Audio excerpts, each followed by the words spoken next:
বাসাতে আর কিছু থাকুক আর না থাকুক, গ্যাসের ওষুধ কিন্তু আছেই। আর এটা যখন তখন মুড়ি মোয়ার মতন খেয়ে নিচ্ছে। রুগীকে আমরা বলে দেই সকালে ঘুম থেকে উঠে আপনি এক গ্লাস পানি খান, কারণ সকালবেলা মুখের যে লালাটা, এটা জ্ঞানী গুণীরা বলেছেন এটা লিকুইড স্বর্ণের চেয়েও এটা মূল্যবান। তো এই লালার সাথে যদি আপনি পানি খেতে পারেন, এটা স্টোমাকের জন্য অত্যন্ত অত্যন্ত উপকার। কিন্তু আপনি পানি খাচ্ছেন না, আপনি ঘুম থেকে উঠেই খাচ্ছেন একটা পিপিআই। এ ব্যাপারে কিছু আলোচনা করব, আলোচনাটি মনোযোগ সহকারে শুনুন। আসসালামু আলাইকুম রহমতুল্লাহি ওয়া বারাকাতুহু। আমি ডাক্তার মীর শহীদুল ইসলাম। আমার চেম্বার শুভেচ্ছা 255, ঐতিহ্যবাহী শেখঘাট, সিলেট। যে কোনো একটা সার্চ ইঞ্জিনে আপনি ডাক্তার মীর শহীদুল ইসলাম কথাটি লিখে সার্চ দিলে আপনি আমার সম্পর্কে বিস্তারিত পেয়ে যাবেন। জি দর্শক শ্রোতা, আলোচনা করতেছি পিপিআই, H2 রিসেপ্টর ব্লকার। এগুলো দীর্ঘদিন খেলে কি কি ক্ষতি হতে পারে, এই ক্ষতিকর দিকগুলো নিয়েই আজকে আলোচনাটা চালিয়ে যাব। জি দর্শক শ্রোতা, অহরহ ফার্মেসি থেকে পিপিআই এনে খাচ্ছে। পিপিআই এর full meaning proton pump inhibitor.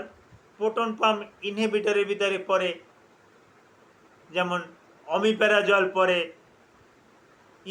ইসোমিপ্যারাজল পড়ে, প্যান্টোপ্যারাজল পড়ে, ল্যান্সোপ্যারাজল পড়ে, ডেক্সল্যান্সোপ্যারাজল পড়ে, র্যাবিপ্যারাজল পড়ে। এই যতগুলো নাম বললাম এগুলো সব পিপিআই এর অন্তর্ভুক্ত। এগুলোকে প্রোটন পাম্প ইনহিবিটর, অর্থাৎ আপনার যে চ্যানেল থেকে হাইড্রোক্লোরিক অ্যাসিড উৎপন্ন হয় ওই চ্যানেলটাকে ব্লক করে দেয়।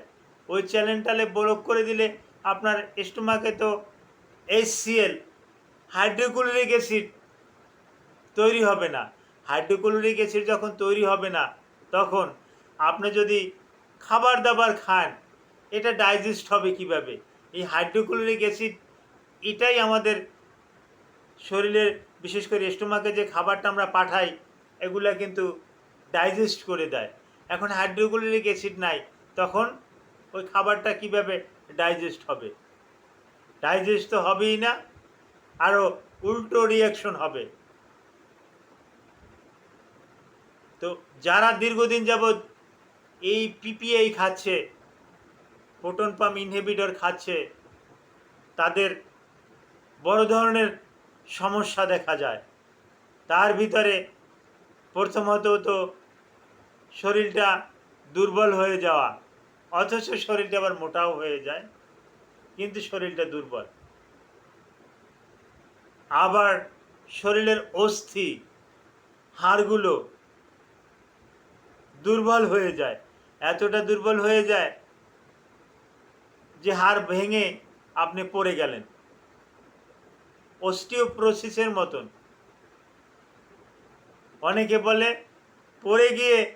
পড়ে গিয়ে হাড় ভেঙে গেছে, আসলে না, অস্টিওপ্রোসিসের রুগীরা হাড় ভেঙে যায় তারপরে পড়ে যায়। আশা করি বুঝাতে পেরেছি। তো যারা বেশি বেশি এই পিপিআই খাচ্ছে, তাদের হাড়গুলোও কিন্তু নরম হয়ে যাচ্ছে। তো পিপিআই এটা শর্ট টার্মের জন্য আমরা রুগীদেরকে দিয়ে থাকি। যখন কোনো অ্যানেসাইড, পেনকিলার ড্রাগ আমরা দিয়ে থাকি রুগীদের, তখন এই পিপিআই দিয়ে থাকি, অন্যথায় পিপিআই দেওয়ার কোনো প্রয়োজনই হয় না। তো পিপিআই খাওয়ার আগে আপনি অবশ্যই একজন অভিজ্ঞ ডাক্তারের পরামর্শ নিয়ে তারপর খাবেন। স্বইচ্ছায় আপনি পিপিআই খাবেন না। Thank you all.